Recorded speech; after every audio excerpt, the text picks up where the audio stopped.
Muy buenas noches, queridos amigos, compañeros, seguidores de la página de Facebook de Alexis Meléndez, esta página que también es su página. Le quería agradecer a todos ustedes por estar nuevamente conectados en esta noche, donde estamos a vísperas de un tema muy importante para nuestra nación. Como ustedes bien saben, en los últimos días, en las últimas horas, se ha estado debatiendo ampliamente sobre este proceso de vacancia hacia el señor Martín Vizcarra. Un proceso de vacancia que resulta no solamente por la aparición de unos audios, sino que resulta principalmente por todo este clima improvisado que desde ya hace varios meses este gobierno que se inició con Pedro Pablo Kuczynski ya nos tiene acostumbrados. Y esa realidad a mí me lleva a preguntarme lo siguiente: ¿cómo es así que hemos llegado a esta situación? ¿Cuándo se perdió la estabilidad económica? ¿Cuándo se perdió la estabilidad política que veníamos teniendo ya desde hace muchos años? ¿Cuándo se perdió el rumbo económico, el crecimiento que tanto fue modelo a nivel mundial, que fue motivo de que países del extranjero nos elogiaran como una de las mejores economías de Latinoamérica? Desde hace unos años el Perú anda gobernado por diversos personajes de la clase política, ya sea a nivel local y a nivel nacional, que es principalmente el asunto que nos compete. Y vemos que evidentemente hay serias debilidades en cuanto a la toma de decisiones, en cuanto al ejercicio propio del poder político, porque pareciera que el cargo les queda grande, pareciera que la improvisación es la que reina. Y yo he estado analizando este asunto de por qué sucede. ¿Quiénes nos gobiernan? Parte la pregunta: ¿quiénes nos gobiernan? ¿Quién llega a ser presidente de la República? ¿Quiénes son nuestros congresistas? ¿De dónde salen? Evidentemente todo ese proceso implica pasar por un partido político, donde la ciudadanía en algún momento va a tener que ir a elegir a sus representantes. Va al voto, a la urna y vota por el candidato de determinados partidos políticos. ¿Y de dónde están? ¿Y de dónde salen estos partidos políticos? Que es un asunto de vital importancia, pero que lamentablemente para nuestra ciudadanía es un tema, alejado del interés de la colectividad, quizás puesto en el último lugar de la cola, y esa es una de las razones, creo yo, por la cual estamos viviendo esta realidad política.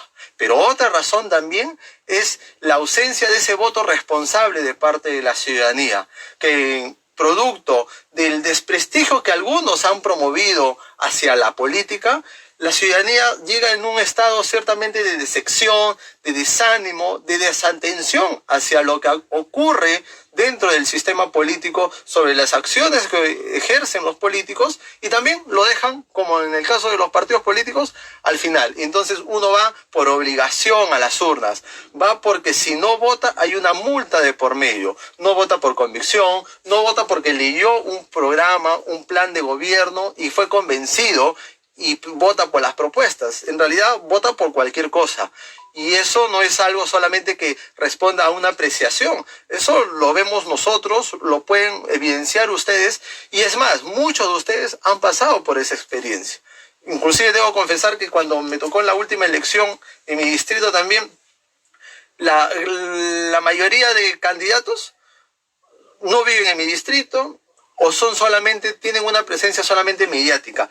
Y la ausencia de partidos políticos serios y responsables en nuestro país contribuye a que vivamos esta realidad. Porque lamentablemente, y más las modificatorias que se realizaron hace unos meses en cuanto a la organización y la constitución de un partido político, solamente vemos cáscaras de huevo, instituciones que se crean para poder postular en una elección, y que lo más probable, lo más seguro es que pasando ese proceso electoral, si es que el partido pierde, desaparezca. Y si llega al poder, después de que pasa el proceso de gobernar, pasa por el mismo camino. Ejemplo, Fuerza Social de Susana Villarán, el Partido Nacionalista de Ollanta Humala y otras innumerables organizaciones políticas que además está mencionarlas en este momento. Pero el voto responsable de la ciudadanía también se ha dejado a un lado, y esa es una de las tareas que nosotros como ciudadanos tenemos que trabajar muchísimo para poder cambiar esta realidad política, para no poder estar viendo a cada rato políticos o candidatos que prometen falsas expectativas, falsas promesas, que juegan con el sentimiento muchas veces de la población, sobre todo de la población más vulnerable. Yo recuerdo que, por ejemplo, en la campaña del 2011, Manuel Dame con Ollanta propusieron que iban a bajar el costo del balón de gas y que iba a costar 12 soles. Entonces ese fue el caballito de batalla y fue la locomotora que motivó esa campaña. Y después tuvimos a una candidata, Susana Villarán, por ejemplo. ¿Qué nos decía esta señora? ¿Qué representaba? ¿Cuál era la expresión que quería defender? La honestidad.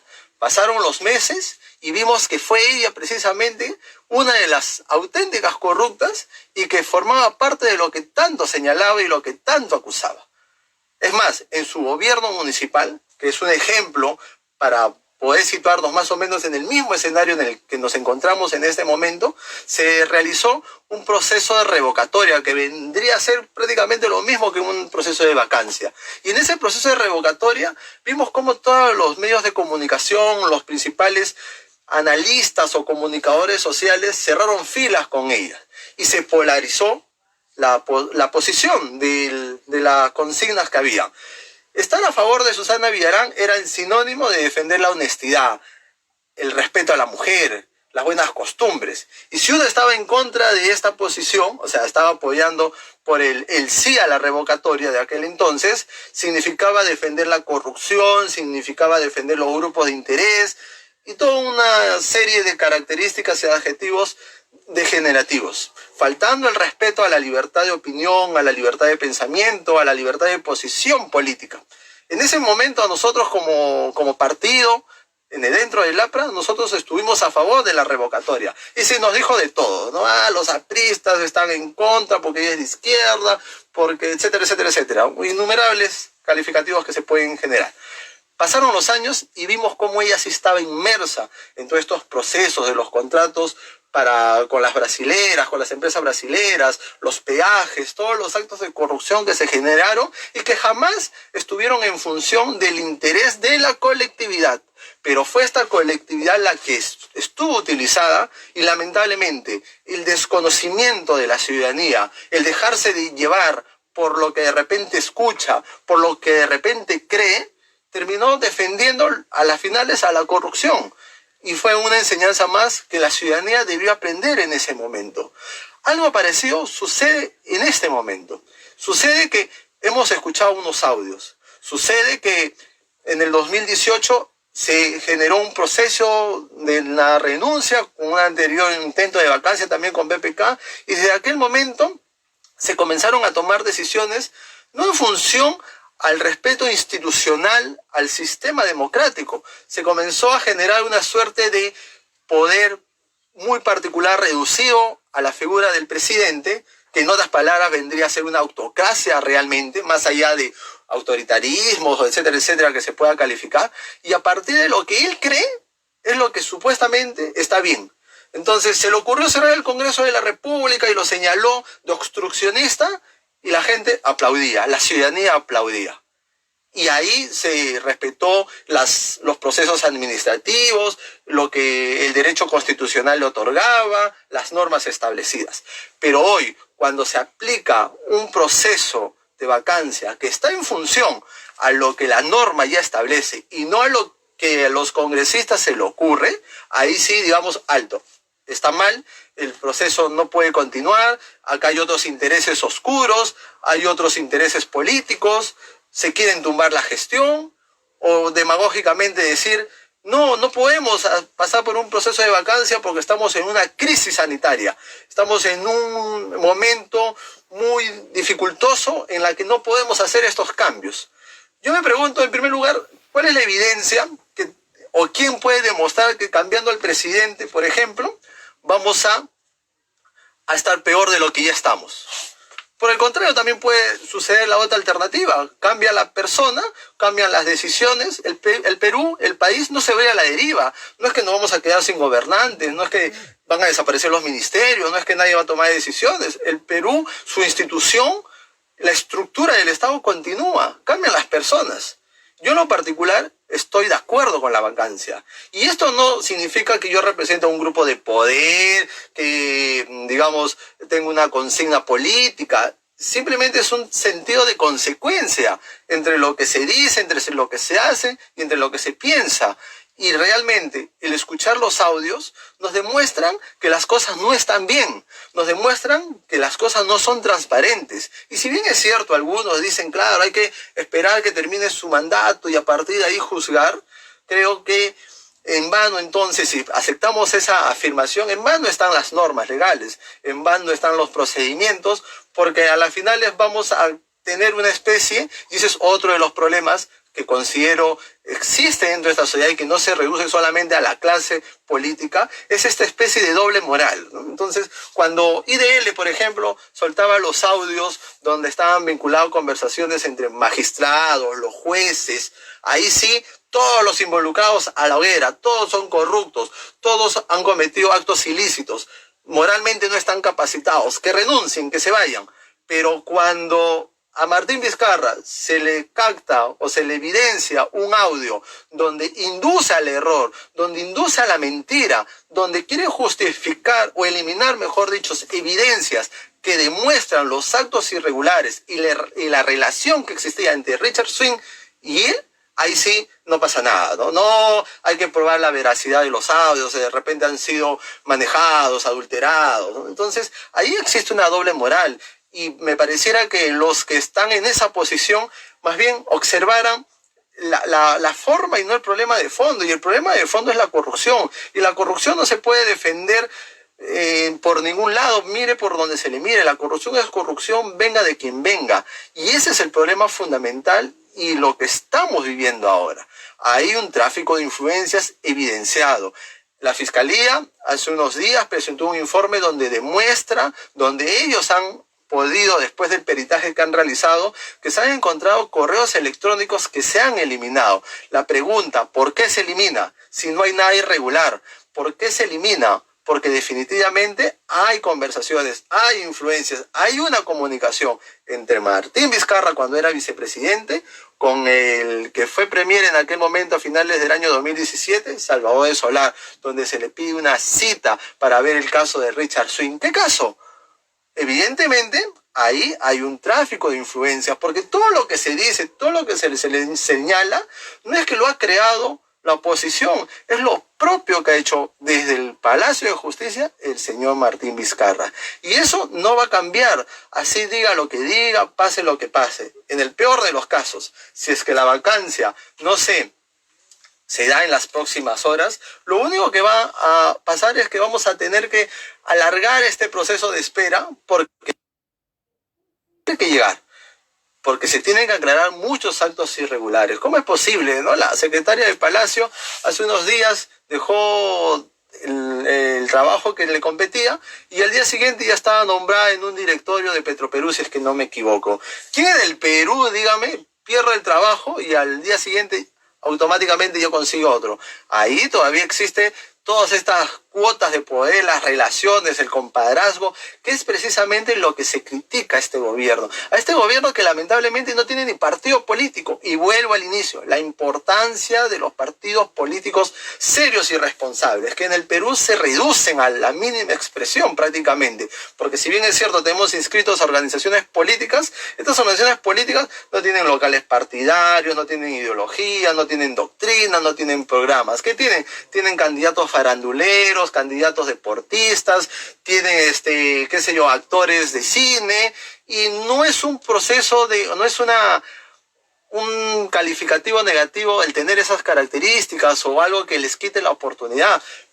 Eso es lo de menos. El problema está que no se preparan siquiera, no generan los espacios de formación para tomar decisiones, y al final les toca llegar al poder y ponen a cualquiera, ponen al amigo, ponen a la cuñada, ponen al amigo del amigo, al sobrino, etcétera, etcétera. Y acá nos están administrando recursos particulares, no es la empresa de su familia la que está manejándose, son los recursos del Estado. Y en esta pandemia nosotros hemos sido testigos, porque todos hemos tenido un familiar, un amigo, una persona apreciada que ha sufrido las deficiencias del Estado, principalmente en los temas de salud. Y ahí reduzco el asunto, porque ni qué decir la educación, que ha sido una total estafa en este presente año. 20.000 niños alrededor en las zonas altoandinas han tenido que dejar de estudiar porque lo que se prometió, por ejemplo, también de las tablets, el avance tecnológico, el acceso a la educación a través de estas tecnologías, a las finales terminó siendo una farsa, una demagogia, una gran mentira que no se concretó. Y eso es producto de la improvisación. ¿Qué pasa si tenemos partidos políticos serios, responsables? ¿Qué pasa si tenemos una ciudadanía responsable? Tan responsable como la que participó en realidad, o como se comportó, mejor dicho, porque a la final es, en sentido general, es la misma ciudadanía que tiene diferentes comportamientos en los procesos electorales, que votó, por ejemplo, contra el chavismo. Y en ese momento la bandera la levantaba el presidente García. ¿Qué hubiera sido del Perú en el 2006 si ganaba el modelo chavista representado en Ollantumala en el Perú? ¿Hacia dónde hubiéramos ido? ¿Dónde estaríamos ahora? Quizás hubiéramos tenido los problemas como se desarrollaron hace unos días en Argentina, los mismos que se han ocurrido en Bolivia. Vemos a Evo Morales ha terminado fugándose, corriendo, qué sé yo, tantas cosas. Eso es lo que queremos para el Perú. Eso es lo que nosotros, quienes aspiramos a construir ciudadanía, quienes aspiramos a construir una clase política seria, responsable y objetiva que pueda decidir los destinos de la nación, no solamente pensando en un partido político, en un grupo, sino en la colectividad y principalmente los más necesitados. ¿Es lo que merece? No, por supuesto que no. Y para eso todos necesitamos involucrarnos y tener un criterio más oportuno y dar seguimiento de manera más detallada a todos estos acontecimientos. No sé si todavía no me avisan por el otro dispositivo que tengo, todavía el asunto de la vacancia en el Congreso. Recién hace unos minutos han estado en un proceso de votación sobre el financiamiento de los partidos políticos, pero creo yo que más allá de lo que el Congreso en las próximas horas o en los próximos días decida, lo importante es tener la certeza de que no todo lo que parece bueno finalmente es bueno, y que no solamente basta con parecer, sino que también hay que serlo. Y este gobierno ha demostrado que no ha tenido la capacidad de poder gobernar, que ha gobernado en función a sus intereses, más hasta se ha metido en los ámbitos jurídicos, en la fiscalía, en los ministerios públicos, en el Ministerio Público, espacios que deben tener su propia organización, su autonomía para poder decidir, y no este afán de una policía fiscal, que una especie de Gestapo. Eso es, digamos, no respetar las instituciones, no es respetar la defensa del sistema democrático, es hacer lo que uno quiere, y ese no es el sentido que todos los peruanos queremos, porque si no nos volvemos un modelo socialista, chavista del siglo XXI, y esa no es la idea ni la intención de ninguno de nosotros. Entonces, la ciudadanía tiene que estar muy alerta, tiene que estar muy atenta a todos estos acontecimientos que seguramente tienen para rato. Y siempre ser consecuentes, no oportunistas, porque miren también este Congreso que tenemos. Y yo no voy a arriesgarme o voy a cometer el error de decir este Congreso es peor que el anterior, porque eso también es algo que toda la ciudadanía repite. ¿Por qué repite lo que escucha la población?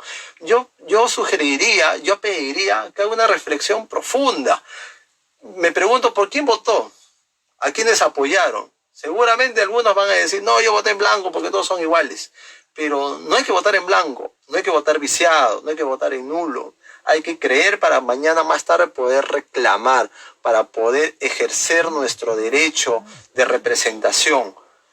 Y eso implica bastante dedicación. No es un asunto solamente quizás de militar en un partido, que lamentablemente también el avance quizás de los tiempos ha alejado a la ciudadanía de los partidos políticos, pero los partidos políticos son una pieza fundamental del sistema democrático. Si no, miren, ¿por quién votó la mitad de la población casi en la última elección presidencial? Por un apellido, por una idea, por un color, por PPK.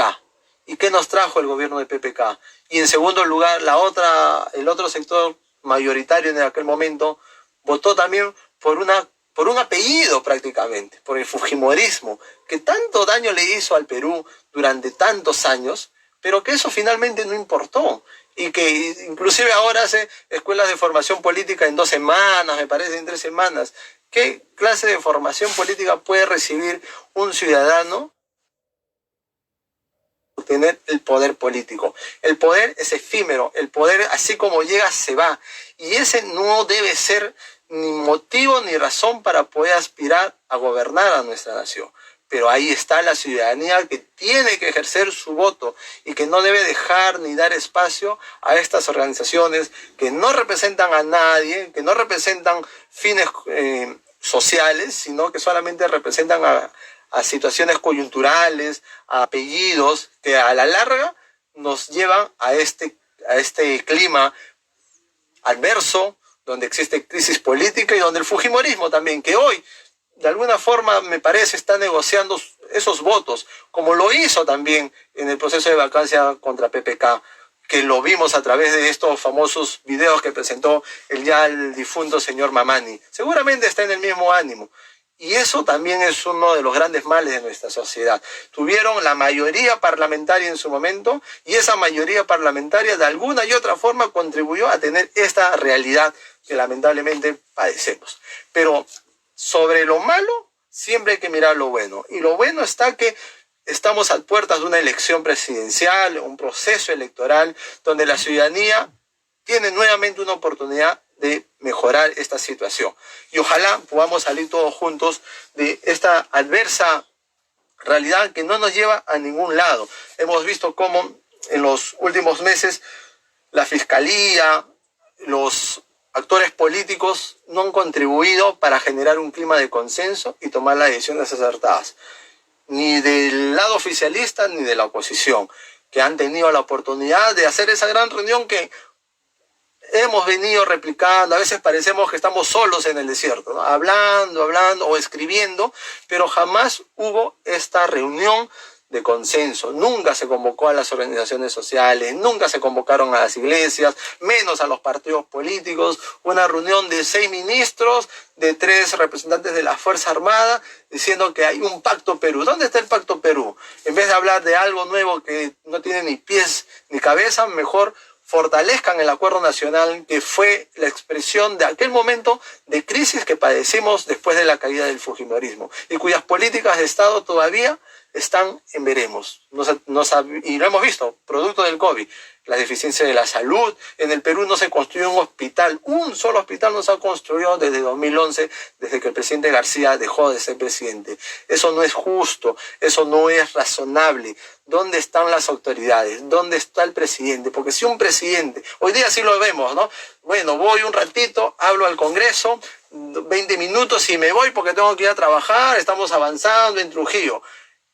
Se ha quedado 20 minutos. Uno, para mi percepción, es una falta de respeto dado las circunstancias. Es cierto, estamos en un proceso de pandemia, pero ¿acaso no perdió 2 horas hablando con su secretaria, diciéndole cómo tenía que mentir, cómo tenía que declarar? ¿Acaso no perdió ahí el momento? Ahí no perdía el tiempo, ahí no se daba cuenta de lo que tenía que hacer y estaba dejando. ¿No se acuerda cuando se iba a jugar al LAN tenis, su deporte favorito? Ahí no tenía que ir a trabajar, ahí no tenía que estar atento. Entonces todo es demagogia, todo lo que viene del señor Vizcarra.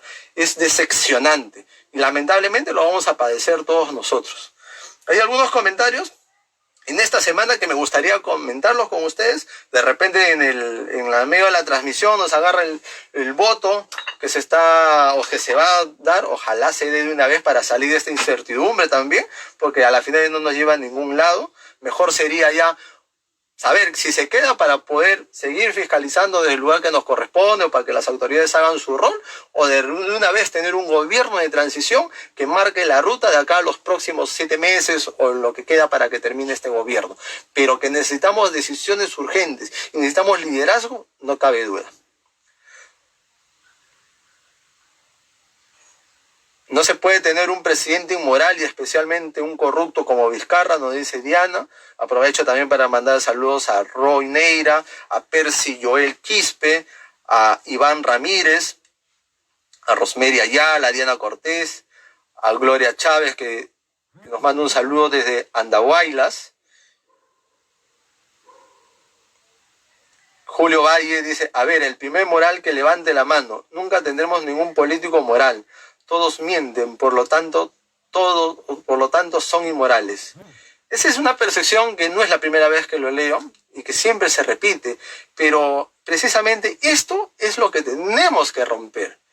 ¿por qué decir que todos son iguales? Porque evidentemente vemos a un Mamani, vemos a, qué sé yo, a una Lavapiés, que ahora es ministra, vemos a un Morán, que es el que se llevó el maletín negro cuando estaban espionando a la casa del presidente Alan García, y que dijeron que no había nada, etcétera. Tantos congresistas, un ministro de Cultura, bueno, el ministro de Cultura, claro, de la gestión, de esta gestión, que contrata de forma irregular a un personaje pintoresco, triste en el sentido de que lamentablemente este personaje, Richard Swing, es quien llama la atención de los medios de comunicación. Esta persona que se convierte en el centro de la atracción es el personaje que de alguna forma marca la agenda de la política nacional. ¿Eso es lo que merecemos? Definitivamente no merecemos eso. Y ojalá, Julio Valle, Montoya, un saludo para ti, gracias por escribir. Y esa es la idea. La idea es de romper esta realidad o esta percepción que tú dices. Y eso definitivamente pasa por dos cosas, por oportunidades y pasa también por demostración. Y yo tengo la fe que no solamente a nivel nacional, sino también en las alcaldías, sino miren las regiones cómo están abandonadas, porque cuando yo digo que no se construye un hospital, no solamente pasa por la falta de capacidad de la gestión del gobierno de turno, sino también por la incapacidad de estos gobernantes locales que no ejercen presión, que no se manifiestan, que si no les dan quizás el presupuesto están calladitos, están esperando y no hacen nada. La política es hacer, la política es organizar, es promover, es concientizar, es creer en lo que no se puede hacer. Alguien me decía, Alexis, no, pero si hacemos la vacancia, los grupos de izquierda, la izquierda, Antauro Humala va a querer tomar el poder, vamos a convertirnos en un modelo socialista, chavista. Esos son argumentos, son quizás intenciones, por supuesto, nadie lo niega, pero para eso tienen que estar las personas democráticas, los militantes que participan en partidos serios, responsables, salir, enfrentar este tipo de posiciones para que ello no se concrete. Luz María le pone algún adjetivo.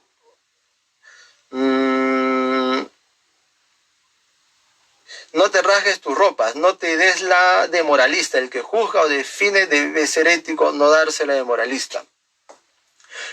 De esta posición, estimado, te digo que yo nunca he tenido un cargo público y desde mi posición como ciudadano, al igual que tú, trato de hacer todo moral y no he cometido ningún acto de corrupción, de influencia, y las personas que me conocen saben que no miento. Pero bueno, ese es un tema, creo yo, que no viene al caso de hablar sobre mí. Fujirata, Fujivizcarrismo, claro, porque ahora también hay esta alianza en el Parlamento, lo hemos visto, ¿no?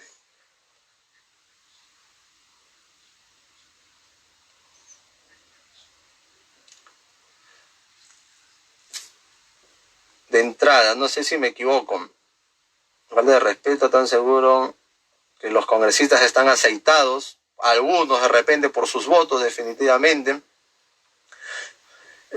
pero ¿de qué partidos ceros y responsables está hablando si principalmente estos partidos son los que nos han llevado a donde estamos y no en los que no son políticos? No entiendo mucho. Gente intolerante, si no van a sumar tampoco resten.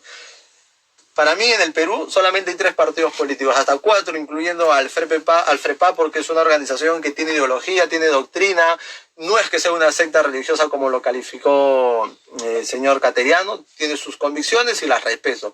Pero aparte de ellos es el APRA, Acción Popular, y el PPC, que tienen años de historia, que tienen un rumbo a seguir, tienen formación política, y les aseguro que marcando las diferencias ideológicas, programáticas, es lo más serio que tiene nuestro país. En Estados Unidos, por ejemplo, son 2 partidos, un sistema bipartidista, aunque hay otros movimientos también que confluyen dentro de este proceso de elecciones que se inician las primarias. Hay un partido verde, un partido que está vinculado a los temas ambientalistas, etcétera, pero son 2 partidos, y acá hay que ser rigurosos en ese aspecto, porque ahora, por ejemplo, con las reformas electorales que se dieron hace unos meses, armar un partido político en el Perú es recontra sencillo. Juntas 20.000 firmas a nivel nacional, te presentas y ya tienes un partido político. 20.000 firmas, me parece que fue un error este sentido de bajar la cantidad de militantes, de adherentes para poder constituirlos. Y además que estos partidos políticos deben tener la seriedad de tener una una actividad permanente en el transcurrir de los años. O sobre todo aquellos, que es otro tema fundamental, aquellos que quieren ser presidente, que están esperanzados en tener una oportunidad o de postular, que militen en sus partidos. O sea, se les ocurre como Verónica Mendoza, en 5 años ya pasó por 3 partidos, creo, y ahora está en el intento, no sé si ya escribió su partido, no sé, el mismo caso del señor Julio Guzmán,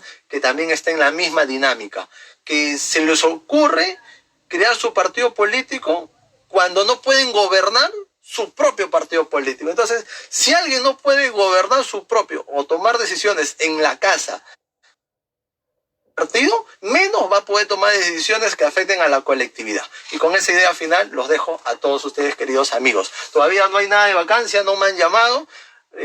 A cada uno de los conectados que le había pedido el favor que lo haga si es que hay una votación, y ahí lo dejamos. Un fuerte abrazo y vamos a estar a la expectativa a ver lo que pasa en las próximas horas. Nos vemos la próxima semana.